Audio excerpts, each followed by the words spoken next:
Welcome to StarCraft 2 Battle Report. My name's Dustin Browder. I'm the lead designer on StarCraft 2. And I'm Robert Simpson, an esports team member.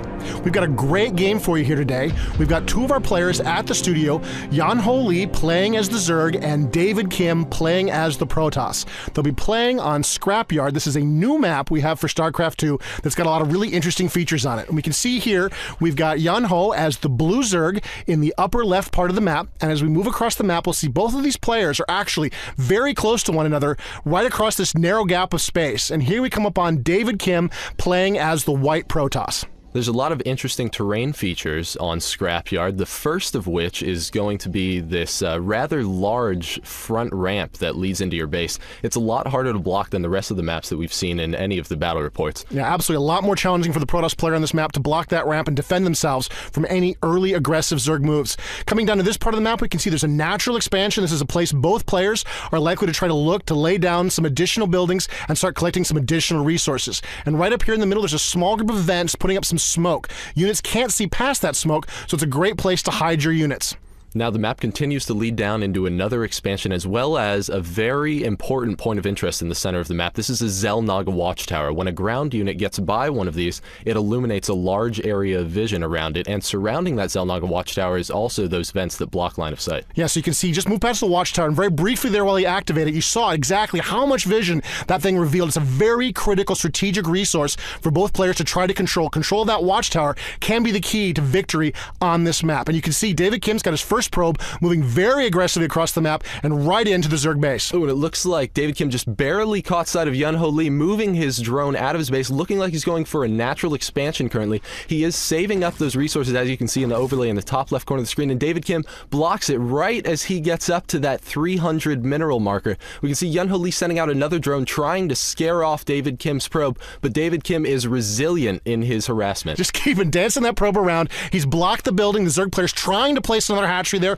He really needs to get another hatchery down so he can start resourcing from that location. Instead, the Protoss player has blocked the expansion, has prevented him from putting that building into play, and you can see the Zerg player has just given up on it. He's returned to his base to continue harvesting, and the probe is just loose, running around in the Zerg base, seeing whatever it wants to see, totally scouting the Zerg, even counterattacking there, looking to sort of harass this Zerg player and just keep the pressure up at this very, very early part of the game. David Kim's doing a great job with that probe right now. For every time that he pulls off just a few of those drones off of Yeon Ho Lee's minerals, it really puts Yeon Ho behind for a good portion of the game. Absolutely. Just harassing his economy is very important in the early part of the map. Now you can see there is a way for these players to approach each other. It's a lot closer than going around that Xel'Naga watchtower. There's the destructible rocks there across that narrow bridge, and players can move over. They can use their forces to destroy those rocks, and once the rocks are down, you can move freely back and forth across that bridge. It's a very, very powerful way to sort of surprise the enemy. They're expecting you to come from a different direction, and instead you snap those rocks open and you push right through the middle, and we'll see if that's a factor in this game. Now, David Kim's base, we can see him build a cybernetics core in addition to an assimilator, so we're very, very likely to see some early stalkers out on the field.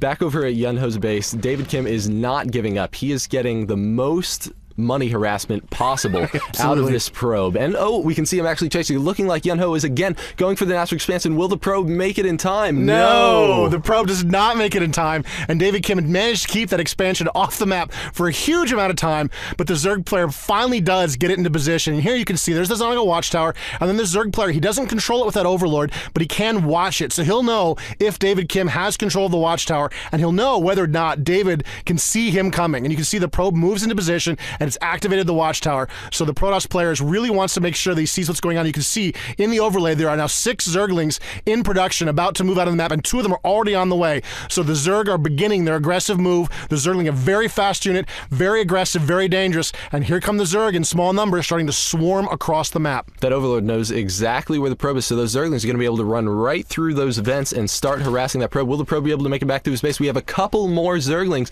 chasing in behind him, but it looks like the probe moves just fast enough to barely escape those Zergling attacks. He's just going to go away, and there's not a lot defending David Kim's base right now. The Protoss are looking a little weak.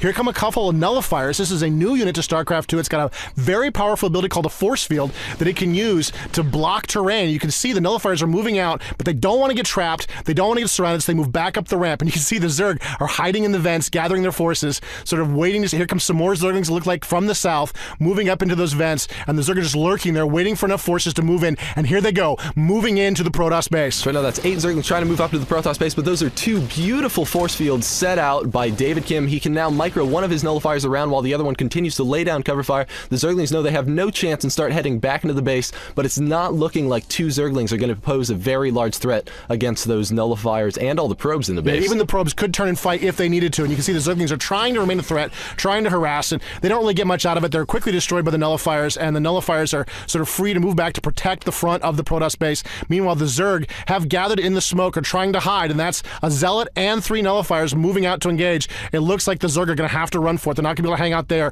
and survive. Ooh, it looks like David Kim might have just barely seen that one Zergling move around. Oh, and he was going for his natural expand as well, and that probe was able to see all of those Zerglings moving around. Now, the nullifiers see them, but they're very slow, so those Zerglings are going to be able to make it up into David Kim's base and harass. And there goes some Zerglings. See what kind of damage they can do. Moving in, there's the Warp in, bringing in some additional forces, another nullifier in play, and there's a force field trapping those Zerglings, preventing them from running away. The probes turn to counterattack, and they quickly destroy all of those Zerglings, and the Protoss are still perfectly safe right there in their base, despite that very clever and very fast harassment by the Zerg. So generally you see force field used as more of a defensive measure, but in that case, David Kim actually used it to trap his enemy within his base to kill his forces. Yeah, absolutely. Against a force like the Zerg that's so speedy and so quick, force field can be used both offensively and defensively. As we've seen time and time again in our early versions of this game, force field is just a very, very powerful weapon against the Zerg, especially when playing, against them when they're swarming. Any kind of map with a lot of open space, it's a very powerful weapon to control and channel the Zerg, and of course, it's also very powerful to prevent the Zerg from escaping should they try to do so. And you can see that Overlord getting a little bit harassed there by the nullifiers, but the nullifiers don't quite have the range, and the Overlord is going to escape. Now, David Kim is massing his forces over by that Xel'Naga watchtower. He can now see that large area vision, which is very strong. He sees no units coming. He knows that he just killed a bunch of Yeon Ho Lee's Zerglings, yeah, so it's time to take advantage of that window of opportunity. So he's moving in now. He feels like he's got the advantage, and he wants to press. He knows the Zerg are down a few Zerglings, and he thinks he might have enough to do some damage here. Now, there is a Spine Crawler in play and a bunch of Roaches. This is kind of a problem for this Protoss force. They don't have really the power to deal with this. Great use of the force field there, trapping half of them. Wow, and there's the burrow, the counter by the Zerg, preventing him taking any real damage there as the nullifiers move into the Zerg base, trying to do some damage and get some damage out of this attack. Oh, but there's too many Roaches. The nullifiers have to continue to move up into... Oh, wow, and they lock out all of Yeon Ho's defenses except for just a Queen and 1 Roach are up there, but they have to burrow or else they're going to get focus fired down. So now the nullifiers, again, have free reign over Yeon Ho's base. What a great move, using that force field to block them out. He's really got inside. Look, all of the drones are underground. They're not able to resource. It's a really expensive attack, but still very... Oh, more force fields protecting his nullifiers from enemy attack, and the drones are still underground, not able to harvest even more with the force fields. And now it looks like the drones are getting very, very aggressive. They got to fight back. They got to get into position. The nullifiers are quickly overwhelmed by those drones, and of course by the Roaches. But still, what a great use of force field. What a great aggressive approach by the Protoss player, trying to get some damage in there into play and really sort of tear down that economy. You can see David Kim, of course, is still watching the rest of the map. There's another watchtower here in the southern part of the map which watches these high-yield resources. This is a very important thing for players to capture in the game. Get a lot of money from those yellow crystals, but you can see now the Zerg are on the move. David Kim may have miscalculated by that aggressive move. Here come the Roaches moving on the map. That's a significant force. Each one of those units, each one of those Zerg units regenerates very, very rapidly. And we've got some Stalkers here to counter them, but that's a very large Zerg force moving into play. So as you can see, the Roaches very clearly outnumber all of these Stalkers, but we did see David Kim research the blink ability, and oh my god, there it is! He's moving away, blinking just as his Stalkers get to the kill range from all of those Roaches. He only gets one of the Stalkers down. We still see a ton of blinks going on.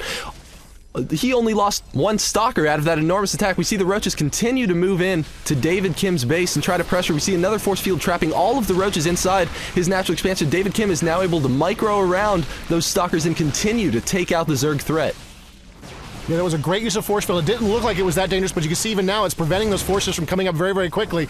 And you can see how badly damaged the Protoss are in this battle. The Roaches regenerating very, very quickly. The Stalkers not regenerating almost at all. Their shields regenerate, but not very quickly at all. And you can see the Protoss are slowly being worn down by this Roach advance. There's some more Warpins coming into play there. Some more Stalkers are coming to the defense, and the Protoss player is just backing up, buying time, using Blink, and he's managed to just beat down that Zerg force. Oh, what a great use of Blink, continuing the pursuit now, pushing right back. It looked like the Protoss player was in a lot of trouble right there, but he used Blink